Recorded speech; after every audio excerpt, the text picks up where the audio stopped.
The delivery industry becomes much more convenient and faster on an integration with mobile and IPTV.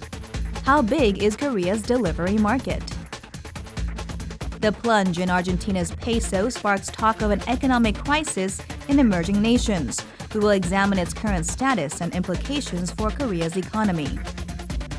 This smartphone remotely controls home appliances at home. We introduce more advanced smart home technology. 1 out of 3 Korean households use digital door locks. We will visit a company leading Korea's digital door lock market. We will explore the unification effects through President Park Geun-hye's unification equals jackpot theory. What economic benefits will Northeast Asia gain from the two Koreas' unification? Hello, I'm Andrew Salmon and welcome to Bizline. Now, Argentina is facing a debt default, emerging market risks are rising. What impact could all this have on Korea's economy? We'll find out. We'll also be looking at Korea's fast-paced delivery market. We'll be stepping inside the latest smart homes. We'll also be discussing the potential impact of Korean unification on Northeast Asia. So, do stay with us. But before we go to those and other features, first take a look at all the breaking business and economic news hitting headlines across Korea this week.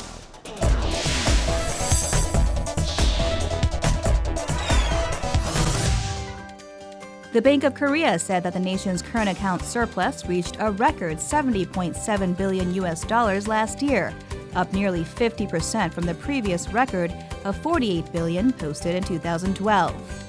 For December, Korea marked a surplus for the 23rd straight month, with the amount standing at nearly $6.5 billion. The central bank attributed the record surplus to strong exports, coupled with stable global commodities prices that kept import prices under control.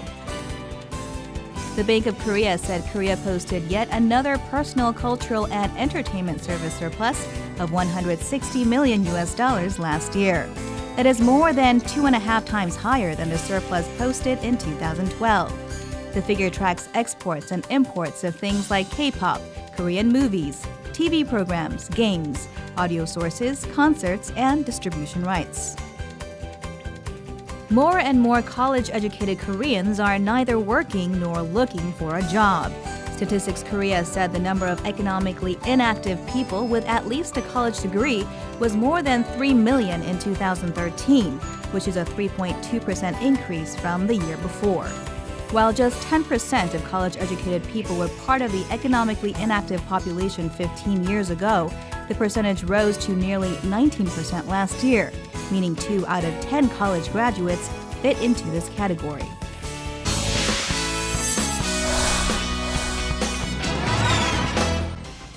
It's no secret that in Korea, everything is done pali-pali with lightning speed. And this, of course, includes delivery services. If you have a working credit card, all kinds of foods, goods, and goodies are just a phone call away and are delivered to your door in an instant. With the ever-increasing take-up of smartphones, smart TVs, and related gadgetry, this market is getting bigger and faster than ever before. When it rains or when it's cold outside, there are people who get busier than usual. They are the delivery people, bringing hot food, be it fried chicken or Chinese, right at your doorstep. Korean households tend to order food in when the weather is unfavorable. However, weather isn't the only factor that Koreans order in food. Korea's food delivery business is large in scale, not only in terms of revenue, but diversity of menu that they offer.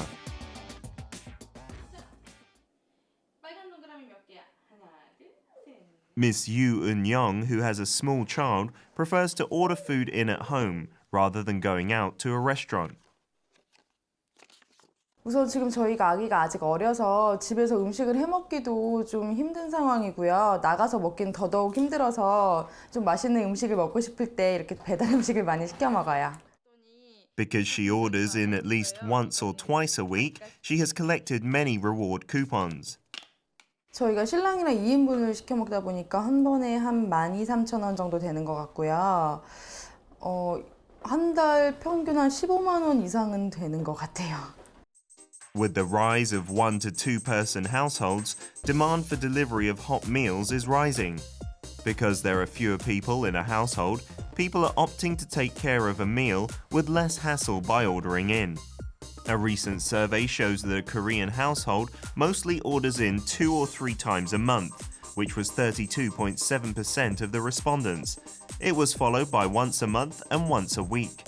Statistics Korea estimates that restaurants in the country generate about $60 billion in revenue, which consists of nearly $10 billion in delivery.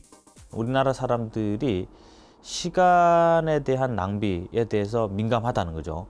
그래서 가급적이면 빨리 그리고 간편하게 뭔가를 해결하고자 하는 그런 심리가 강합니다.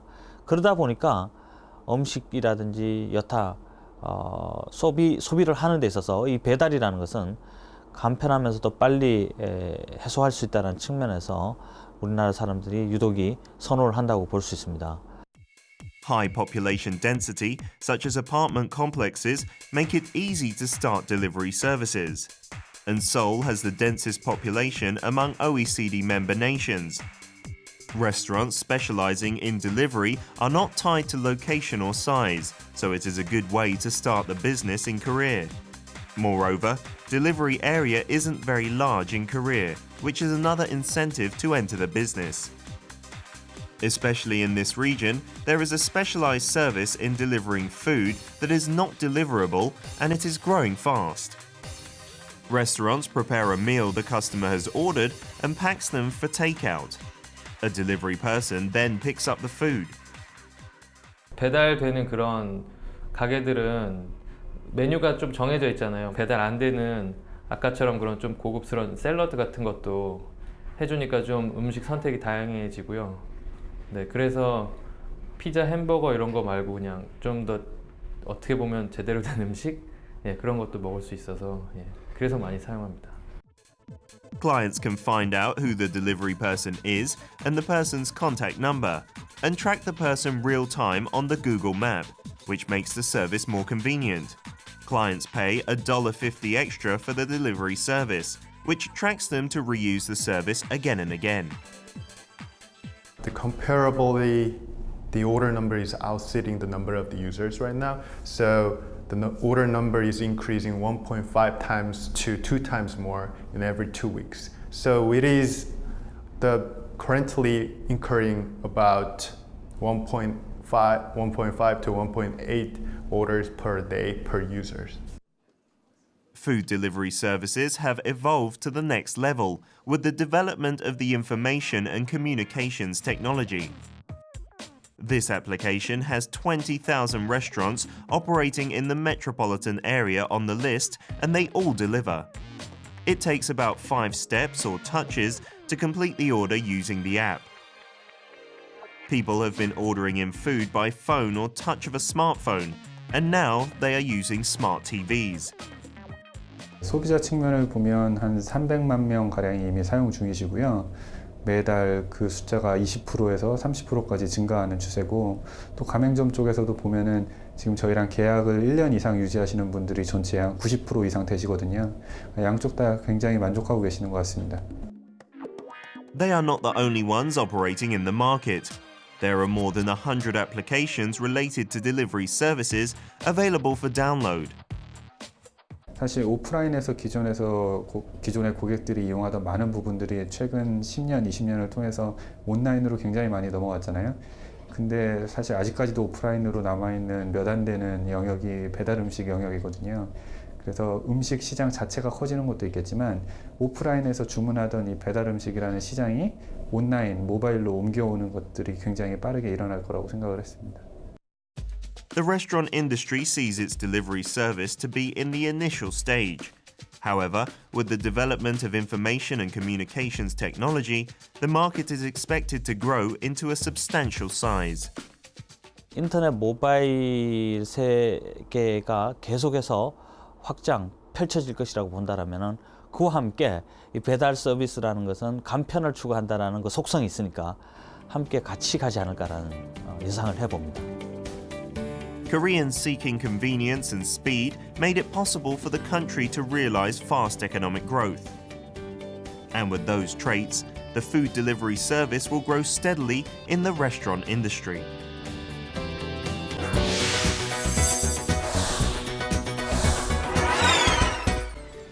Argentina is currently teetering on the brink of a default, and the ripples have already been felt across other emerging markets. Meanwhile, in the US, the Fed continues its taper, sucking capital back to the US. How exposed is Korea to these risks, and what can Seoul do to cushion itself against them? These are some of the questions we have for our guest this week. He's a professor at Yonsei University here in Seoul. Dr. Lee Do-won, welcome back to Bizline. Good to be here. Okay, and Happy New Year.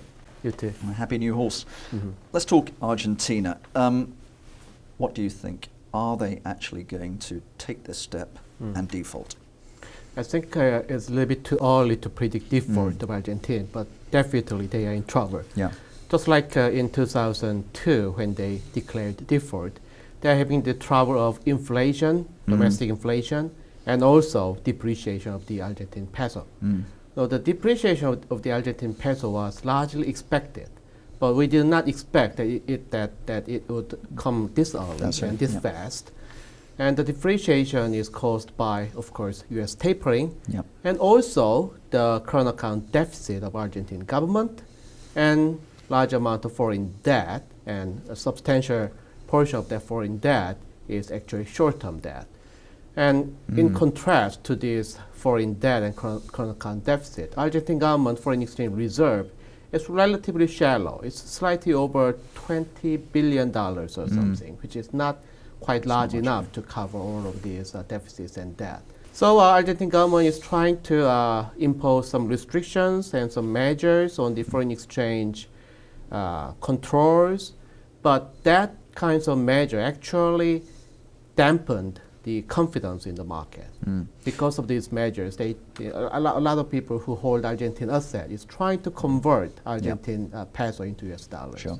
So, I mean, clearly a dangerous situation for Argentina, but we're not talking Argentina here. What about the other emerging market economies? I mean, I think we're already seeing an impact on Brazil, Turkey, India, Indonesia. Regardless of whether they default, how impacted are the other economies right now?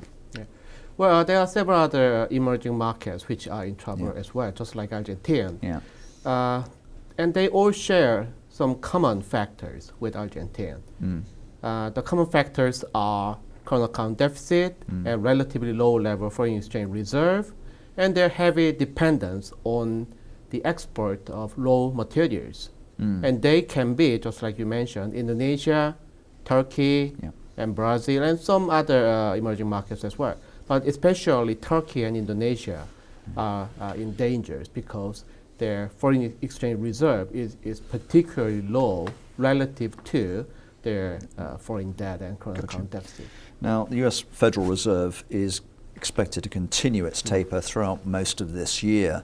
This seems to be coming at a bad time for the economies we've just mentioned. How serious is this as a factor in these countries' problems? Sure. It all began with the U.S. tapering policy, which is actually a tightening monetary policy. And if you recall the previous economic crisis in the emerging markets, almost every time it started with the tight monetary policy of the USA. And it actually happened in Korea in 1997. And we are afraid that similar things are going to happen in the other emerging markets as well.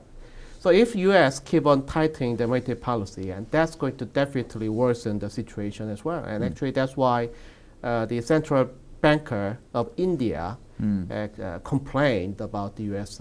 Tapering policy. He blamed that U.S. is doing this policy for domestic cause without worrying about the international spillover effect. And that's going to happen, but as U.S. economy is getting out of this crisis, I think tapering is almost inevitable. It's just a matter of speed. Okay, so this is going to happen whether the world likes it or not. I think the tapering has been anticipated long before now. It's been delayed for a fair amount of time. let's move to Korea. Korea ended last year with very strong numbers. The macro looks good. The fundamentals look sound, but of course, Korean markets and the currency are exposed to global market psychology. Are you worried? A little bit, but this time I think we are different from the previous time. Yeah. First of all, Korea's fundamental, as you mentioned, is Yeah. pretty strong. We have about something like a $70 billion current account surplus last year, which was actually the biggest one Yeah. ever we had in the history, and we have a relatively comfortable level of foreign exchange reserve, which is something like $340 billion or more. And that is fairly good enough to cover our short-term debt and any substantial amount of foreign exchange exodus from the Korean capital market. However, it all depends on the confidence of the foreign investors and whether they like Korea or not. If they find another attractive asset in the US or in Europe, they will pull their money out of Korean capital market, especially Korean stock market. And that's going to cause some volatility in our capital market. So that's why the Korean government is paying a very close attention to this situation. Almost every day or every week, the government is holding a meeting on this matter and carefully watching the situation. Yeah.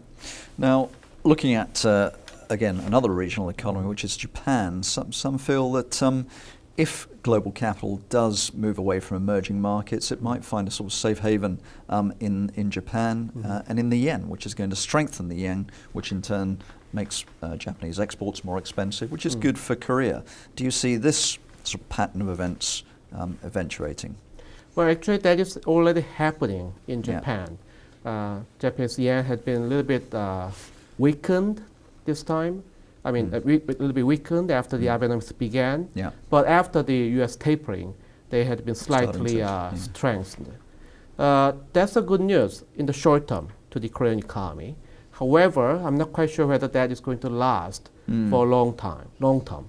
You know, definitely, according to the Abenomics, Japanese government is trying to cause inflation domestically, and if inflation is going on in Japan, that is going to weaken the Japanese yen. So this is definitely not the intention of the Japanese government to strengthen the yen. So I'm not quite sure whether Japanese yen appreciation is going to continue because that is against the intention of the Abenomics. Right. Now, according to the Abenomics, they are supposed to cause domestic inflation, and domestic inflation is going to lead to yen depreciation. Right. So I'm pretty I'm not quite sure whether this is a long-term trend or just a short-term change of the yen-dollar exchange rate. Okay. We're stuck with the US tapering. It's going to happen. It's beyond Korea's control. Likewise, there seems to be a slowdown now in the Chinese economy. And again, this is something which is really beyond Korea's control. These things having been said, you know, what steps can the Korean government feasibly take to ameliorate these kind of external risks in the domestic market? Well, first of all, let me say that both U.S. tapering and Chinese government slowdown of the economy were predicted. Yeah. It was sometimes inevitable, Sure. and in other sense, it was necessary in many ways. And so eventually, that's not going to be bad news to the Korean economy. But as we mentioned, it can cause a short-term volatility to the Korean export and also to the Korean capital market. Yeah. More than anything else, Korea needs to maintain macroeconomic stability.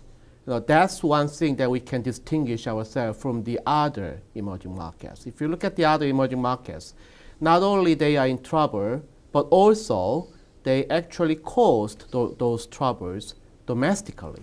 They actually have very vulnerable fiscal conditions, and they had inflations domestically, and these domestic problems actually invited external shocks. So in order to avoid those volatility, Korea needs to manage macroeconomic stability domestically first, and then we need to tell the others that Korea is different from the other emerging markets. So differentiation is the first thing that we need to do. And that's a communication issue. That's a communication issue, and in order to do that, we have to build more confidence in the international capital market, and we have to deliver more credible and transparent data and informations to the other investors. Right. Well, actually, that's something that we didn't do in the previous crisis. So this time we have to behave differently. Yeah. I mean, let's go back to the last significant crisis that rocked Korea was back in 2008. Now, at that point, Korea was in no way plugged into the US subprime problem. But of course, there was such a massive psychological impact that the Korean market plunged, even though it wasn't in any way Koreans' fault. And we did see a very, very fast recovery. Now, how can Korea overcome this issue of volatility affecting both its currency and its market? My understanding is that the won is currently not a tradable currency. If it were, that would kind of pour oil on these very stormy waters and would remove some of the volatility that makes it a plus alpha currency. Why is the Korea won not tradable globally at this time? Well, actually, that's the reason that we had trouble in 2008. Yeah. So in 2008, just like today, the fundamental of Korean economy was not that bad. We had some current account deficit, but still we had very high level of foreign exchange reserve, something like $260 billion, which was large enough to cover any substantial outflow of foreign exchange. Still, we got in trouble. And I think one of the main reason is because the Korean won was not a tradable currency in the international capital market. You know, if we make Korean won tradable currency in the international foreign exchange market, then it means that they have more confidence in Korean won, and they do not have enough reason to give up won at the time of difficulty, because they know that they can always trade Korean won into the other asset or into the other foreign exchange. So building that confidence is important. But in order to do that, there are several steps we need to make. More than anything else, we have to make Korean won demanded by foreigners. Foreigners will hold Korean won only if they need Korean won to settle down their transactions or to buy assets. So we need to create such a demand for Korean won. And creating such a demand is not an easy job. So in order to do that, first of all, we have to trade our export and import in Korean won, and we have to let foreigners to buy assets in Korea, in Korean won. In order to do that, we have to fully liberalize our capital market and vitalize our capital market. You know that our capital market is already open. However, the market size is very small. Right. The stock market is relatively good, but the bond market is still very small for foreigners to buy any substantial amount of bond in Korean currency. So we need to enlarge our bond market, and of course we have to develop our capital market too.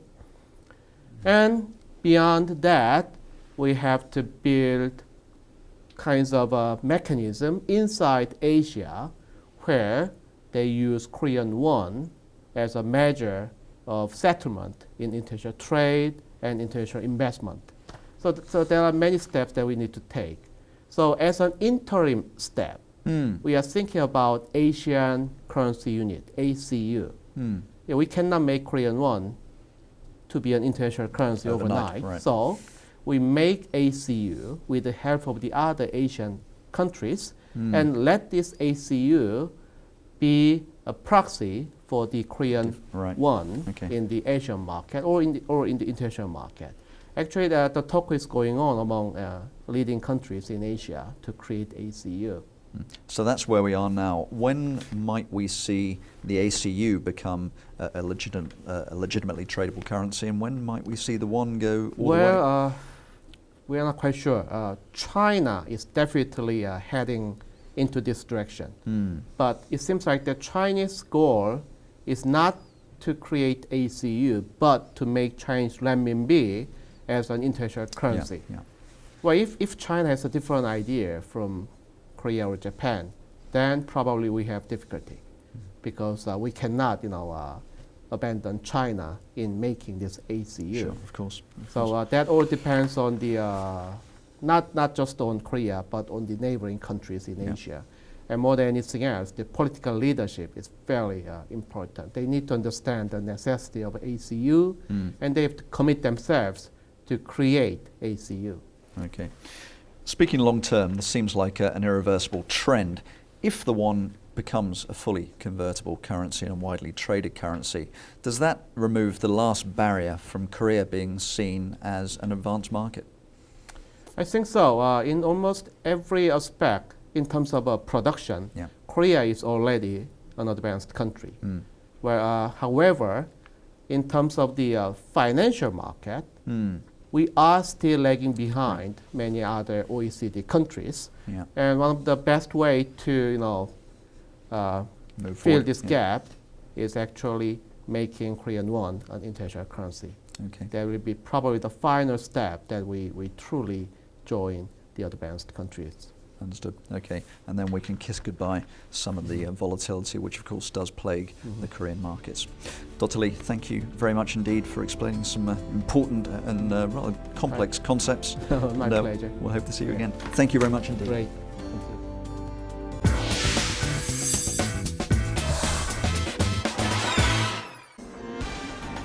There are smart people. There are smart TVs, there are smartphones, and now there are smart homes. The age in which all the technologies both inside and outside your home are now converging and can be controlled from a single device has dawned. So, how does it look? How does it work? And how do they do it? Let's step inside and take a look. In a smart home, you can communicate and chat with your home appliances. Smart home controls all the electrical appliances in a house with a smartphone regardless of time and space. So what will the scene of a future home look like when it meets ICT technologies?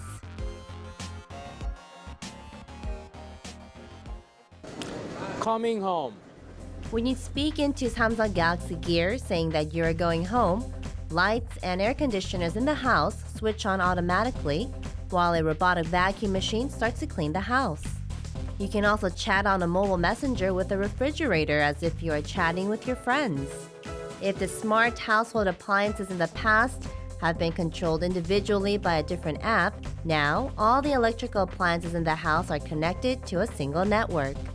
Like this, Integrated Home Network Solutions, or the smart home, is emerging as the new blue ocean in the ICT industry. Also, the market's size is likely to continue to grow as large ICT companies have entered the market. According to Korea Association of Smart Home, the domestic smart home market reached about $5.68 billion last year, but it is expected to grow even more than 30% on average each year to exceed $16.81 billion in 2016. 엄청나게 빨리 바뀌는 정보 시대, 정보 혁명의 시대에 있어 가장 근접하게 사람의 주변에 있는 기기가 바로 큰 변화를 일으키고 있습니다. 즉, 우리 핸드폰을 봐도 알 수가 있습니다. 그러나 이 사람 주변 기기 중에서 가장 많은 포션을 차지하고 있는 것이 홈입니다. 즉, 새로운 성장 동력 중에 가장 중요한 축에 자리 잡고 있다는 것이 스마트 홈으로 보고 있습니다. In this house in Gyeonggi-do Province, a special temperature controller is installed. Without the installation of a separate app, the user can control the temperature in the house by sending a text message to the heater as the temperature controller is connected to Google's SNS platform. 저희가 개발한 스마트 제어 기기들이나 스마트홈 제품들은 친구로 저희랑 같이 커뮤니케이션 합니다. 친구 등록하는 방법인데요. 그러다 보니까 만약에 집에 있는 전등을 켜거나 꺼거나 하는 제어를 할 때 친구야, 전등 좀 켜줄래? 아니면 누구 들어왔니? 이런 형태로 기기랑 직접 소통을 하는 거죠. The accumulated electricity usage is converted into amount and shown on the smartphone. In case of district heating, hot water valves can be directly controlled, keeping the hot water on longer and further enhancing heating effects. 집 밖에서 난방을 끄거나 켤 수 있어서 애들이 오기 전에 난방을 켜놓거나 아니면 출근해서도 난방을 끌 수가 있고요. 대략적인 사용 요금이 휴대폰에 다 표시되니까 오히려 좀 더 절약할 수 있어서 대략 한 20% 이상은 절감할 수 있었습니다. We're not only talking temperatures, you can also find out the usage information of lighting, gas, and air conditioners and control them regardless of time and space. In this way, home networking enables automation of many parts of the household, but it isn't easy for manufacturers to control different home appliances with a single network. 가장 큰 걸림돌 중에 하나는 어떤 기기를 어떻게 연결시킬 것인가, 그리고 기기 간에 어떻게 통신을 할 것인가 하는 이 통신 규약이 필요합니다. 통일이 굉장히 급한 거죠. 근데 이러한 통일성이 아직까지 제대로 이루어져 있지 않다는 점. 그래서 회사마다 전체 시스템, 홈 시스템이죠. 스마트 홈 시스템이 따로따로 존재하고 있습니다. 이것은 고객한테 굉장히 불리한 겁니다. Therefore, you need to download each manufacturer's dedicated app one by one and go through the user registrations to control the existing home appliances with your smartphone. But the technology that takes care of all the hassle with a single touch has been developed. By scanning the QR code attached to the home appliance with a smartphone, the user will access the manufacturer's server and with an approval from the user, be able to complete the registration process. This immediately enables wireless controls without the complicated installation procedure. QR코드에는 가전과 연동될 수 있는 어플리케이션이 존재하고 있는 제조사 서버 또는 앱스토어의 URL 정보가 들어있고 QR코드 스캔을 통해 그 URL에 접속하여 어플리케이션을 다운로드 받아오게 됩니다.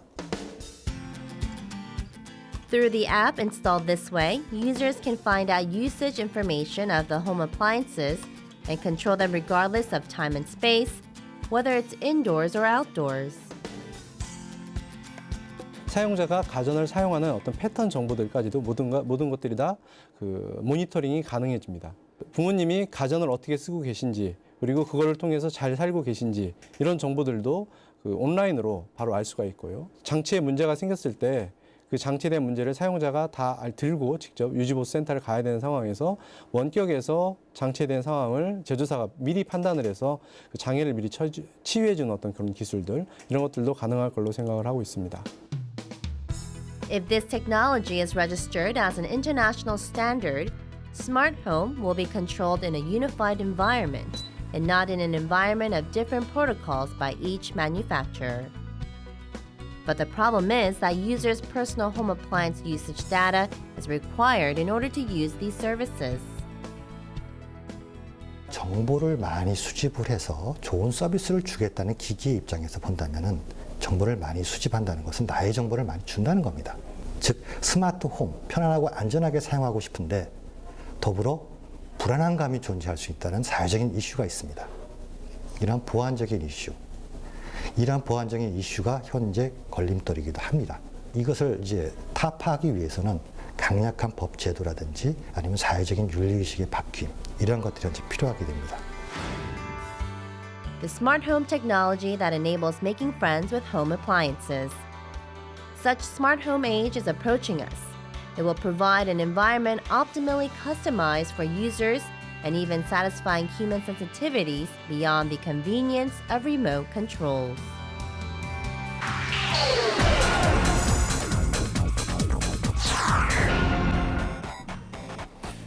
Currently, 1 in every 3 Korean households uses a digital door lock instead of a traditional set of keys.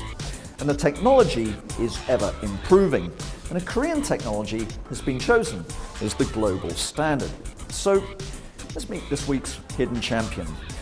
It's a company which has locked in the largest share of this promising market.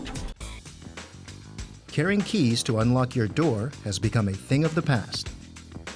It is now the generation of the digital door lock. Rather than carrying a key, digital door locks require numbers, chips, smart cards, or fingerprints, high-tech digital information. It is gaining popularity for providing keyless convenience while keeping your space safe from outside intrusion. 전에는 너무 불편했죠. 열쇠니까 뭐 잊어버릴 수도 있고. 근데 이제 이사 와서는 너무 편한 거 있죠. 10여 년 전부터 저희 회사에서는 세대 현관문 도어락으로 디지털 도어락을 사용했고요. 지금 현재 뭐 저희 회사뿐만 아니라 타 회사들도 지금 거의 대부분 세대 현관문을 도어락으로 디지털 도어락을 사용하고 있습니다. 기존 열쇠로 사용하는 것보다 그 입주민께서 훨씬 편리하고요. 그 보안상에도 이제 더 유리하기 때문에 많이 사용하시는 것 같습니다. More than 3 out of 10 households in South Korea have digital door locks installed, making Korea the world's #1 in digital door lock use. With its wide usage, Korea's digital door lock technology has been selected as the international standard by the International Electrotechnical Commission. Among many small and medium-sized digital door lock makers, Taeyang D&T is keeping doors in every corner of the world secure. 때는 이제 소매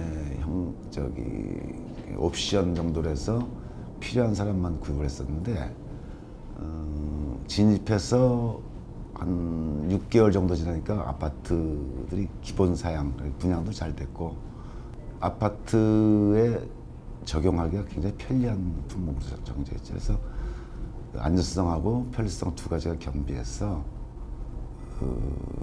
이거가 정착된 겁니다. Taeyang D&T began producing digital door locks in 1999. In 2004, it was the first company to introduce audio guidance in its products. It was the first to receive a KS certificate for high standards and opened a new horizon in digital door locks. There are now digital door locks with a variety of technologies and designs, and Taeyang D&T has been working hard to keep up with the fast-changing trends to stay ahead. Instead of turning the doorknob, Taeyang has introduced a push-and-pull type digital door lock, not only offering convenience but also changing the concept of how doors are opened. It has also introduced a door lock equipped with a camera so that it can be applied to the home network system. 레바 타입으로 되어 있는 도어록들은 조금 힘을 가해서 문을 열어야 되는 불편함이 좀 있습니다. 그래서 그런 것들은 이제 노약자나 어린이들이 열기에 좀 불편하기 때문에 그거를 쉽게 하기 위해서 당기고 미는 그런 타입으로 만든 게 풀푸시 타입 제품이고 벽면에 설치하는 카메라를 저희가 뜯어서 도어록에다가 접목을 시킨 겁니다. 그래서 일단 그렇게 되면 설치에 시공에 좀 용이한 점이 있고요. 타공도 안 해도 되고 그 다음에 배관이라든가 입선이라는 비용적인 측면에서 절감의 효과가 있습니다. Digital door locks have recently been on the news on security issues. Taeyang D&T has been working to develop locks with improved security to ward off crime that is also getting smarter. 전기 충격기를 이용해서 충격을 가해서 문을 여는 그런 사람들도 생기고 그 다음에 방화문을 드릴로 뚫어서 또 도어록 레바를 내려서 문을 여는 그런 범죄도 지능화가 되다 보니까 저희 도어록들도 이제 편리성에서보다는 안전성을 좀 추구해야 되겠다 싶어서 그런 전기 충격기에 대비해서 지금은 이제 3만 볼트 이상 정도를 견딜 수 있게끔 고안을 했고요. 세이프티 패닉이라고 해서 핸들에다가 별도의 기능을 하나 더 추가해서 방화문을 뚫어서 레바를 내려도 도어록이 문이 안 열 수 있게끔 그런 기능들을 더 추가를 했습니다. As the doors are made to be opened under cases of emergency, consumers are especially advised to take caution.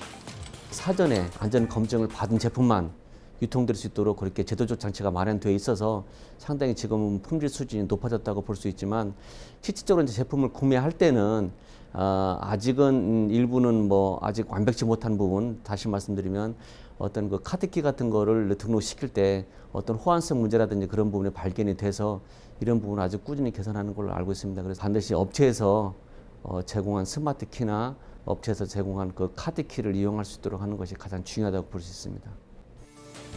Taeyang D&T, ahead in the digital door lock industry, introducing technology before others. It has sold 43,000 products in Asia and the Middle East, being responsible for security in the high-rise apartment buildings. Taeyang D&T plans to move into the retail market, more so in the US and other countries, to sell directly to consumers. 고정적으로 나간 데는 한 15개국 정도 되고요. 샘플로 나간 데는 한 40여 개국 될 겁니다. 근데 이제 뭐 지금은 이런 분목들은 개인이 설치하기가 좀 힘듭니다. 그래서 저희가 지금 개발하는 거는 아무나 마트에서 팔면은 그 안에 드라이버 가지고 그냥 있는 거 뜯어내고 바로 교체할 수 있게 디자인 변형시키고 거기에 기능 업그레이드 시켜서 계속 출시를 하고 있습니다. Taeyang D&T, developing digital door locks that lead the trend in convenience and security. With the growth in the security market, Taeyang D&T is sure to become the specialist in total home security.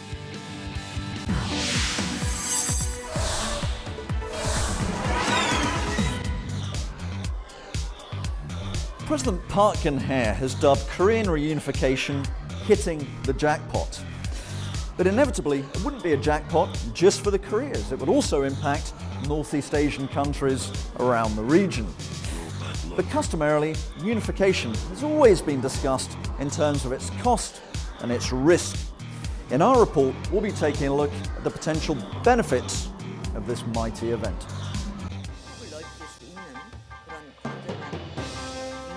저는 한마디로 통일은 대박이다 이렇게 생각을 합니다. 저는 한반도의 통일은 우리 경제가 실제로 대도약을 할 수 있는 기회라고 생각을 합니다. Korean reunification has become a buzzword since South Korean President Park Geun-hye called it a jackpot for the economy, citing investment opportunities in North Korea and synergies by combining the South's capital and technical skills and the North's labor and natural resources. A number of rosy analyses say economic benefits from a potential Korean reunification could more than offset costs that have caused many South Koreans to oppose the idea of uniting with North Korea. The Korea Institute for National Unification estimates that the total economic benefit of a unified Korea in the next 20 years up to 2050 could reach about $5.9 trillion, which exceeds potential unification costs.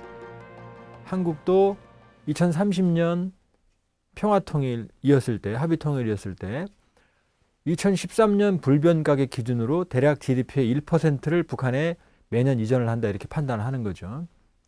그랬을 때 20년 동안 대략 정부 재정 지출로는 한 580조 원의 재정 지출이 필요한 것으로 판단이 됩니다. 이랬을 때 정부 재정 지출도 있지만 민간의 그 투자도 있거든요. 민간 투자 포함해도 4천조 미만의 그 투자성 지출로 이제 판단이 됩니다. 북한 지역에 대해. 그렇게 봤을 때 그 여기에 따른 그 편익은 이익은 6천조가 넘는 것으로 지금 계산이 나옵니다. In particular, reunification is expected to help the long isolated socialist North's economy grow at a much faster pace than neighboring countries in East Asia, contributing to the robust economic growth of the unified Korea. 남북한 경제 통합이 된다고 하면 경제 성장률을 8% 매년 8% 이상씩 증가할 가능성이 있다고 하겠습니다. 많은 기업들이 진출해가지고 북한의 개발을 통해서 어떤 이익을 창출해 나갈 수 있는 그런 측면에서의 가능성이 있다고 하겠습니다. 뿐만 아니라 북한이 가지고 있는 지하 자원을 활용한다고 하면 통합 경제에서의 중요한 하나의 성장 요인이 된다고 하겠습니다. 이제 북한에서는 약 7천조 원에 이르는 지하 자원이 있기 때문에 이런 지하 자원만 잘 활용한다고 해도 통합 경제에서는 큰 성장이 기대된다고 하겠습니다. Considering the lack of infrastructure in the north, most of the investment is expected to be made in developing roads, railways, ports, and housing in the socialist country after the unification. Optimists say such spending on the North's infrastructure could be long-term investments that are expected to help not only the North Korean economy, but also the South to boom. 통일이 된다고 하면 한국의 어떤 과잉된 산업의 어떤 구조조정을 통해서 이러한 어떤 설비를 북한에 다시 재투자함으로써 북한의 산업을 다시 한번 일으켜낼 수 있는 그런 어떤 요인이라고 하겠습니다. 북한의 산업 자체를 다시 발전시킬 수 있는 측면에서 투자 유인이 생겨난다고 하겠습니다. 그래서 북한의 전 산업에 걸쳐 가지고 어떤 투자할 수 있는 그런 어떤 큰 시장이 열린다고 하겠습니다. But that's not all. A unified Korea could emerge as a major logistics and economic hub in Northeast Asia. 지금 현재 부산항에서 물건을 실어 유럽 거쳐서 모스크바까지 한 대략 2달 걸리거든요. 근데 통일이 돼서 만일에 서울역에서 기차가 출발하면 모스크바까지 일주일이면 갑니다. 상상을 초월하는 일이 벌어지는 거죠. 그렇기 때문에 이에 따른 물류 효과라든지 이런 규모의 경제라든지 그다음에 이제 중국의 동북 삼성이 발전하게 되면 중국 동북 삼성 경제와 한국은 거의 통합된 경제 체제를 이루게 됩니다.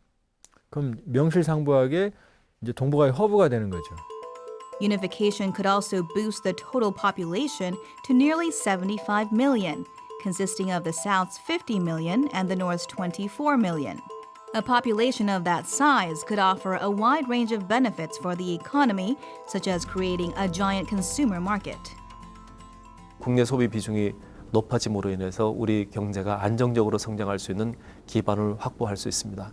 그 외에도 우리가 일반적으로 생각할 수 있는 북한의 상대적으로 가격이 싸고 교육을 잘 받은 그런 노동력이 증가하게 되고 우리나라의 자본이 그 노동력과 결합한다면 시너지 효과를 가져올 수 있으리라고 예상을 할 수 있습니다.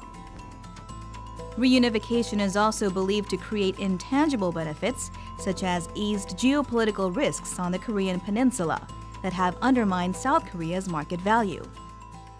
코리아 디스카운트라는 것은 우리나라에 있는 여러 가지 불확실성, 가장 중요한 것이 사실은 북한과의 대치 구조였습니다. 그런 면에서 남북한 간의 통일이 이루어진다면 이런 코리아 디스카운트의 핵심 요소인 불안정 요소가 사라지기 때문에 적어도 지금보다 2계단 이상 신용 등급이 올라갈 것으로 예상이 되고 있고요. 국제 금융시장에서 조달 비용도 낮아지고 그래서 코리아 프리미엄으로 작용할 수 있을 것으로 생각이 됩니다. Moreover, the gradual and peaceful unification of the two Koreas could reduce defense spending for both sides. But unifying the North and the South won't be easy. The two have been separated for nearly 70 years under different political and economic systems, which could bring about economic instability in the short term after reunification. 북한이 지금처럼 폐쇄적인 경제를 유지할 경우에는 교류가 불가능하니까 그래서 개방과 개혁으로 나눠주지 않으면 경제 통합으로 나아가기가 어렵습니다. Therefore, a gradual and peaceful unification is prerequisite to realizing Korea's reunification. Economic benefits of unification outweighing the cost of unification can only come from careful planning and preparations between the two Koreas, which is expected to take a substantial amount of time.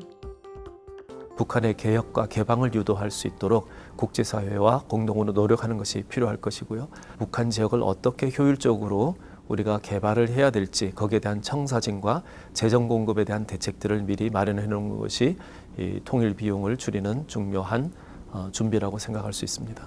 한국에만 대박이 아니라 그 주변국 모두에게도 동북아 주변국 모두에게도 대박이 될 수 있다고 생각을 합니다. It is not too late. The sooner these steps are in motion, the faster it will be for the Koreas to realize that jackpot. And that is all we have time for on Bizline this week. But do join us again next week.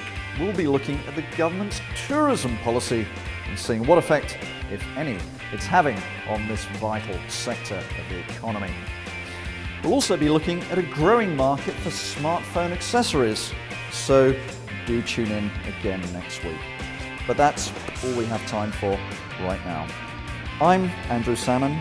This was Bizline. Thank you for watching. Goodbye.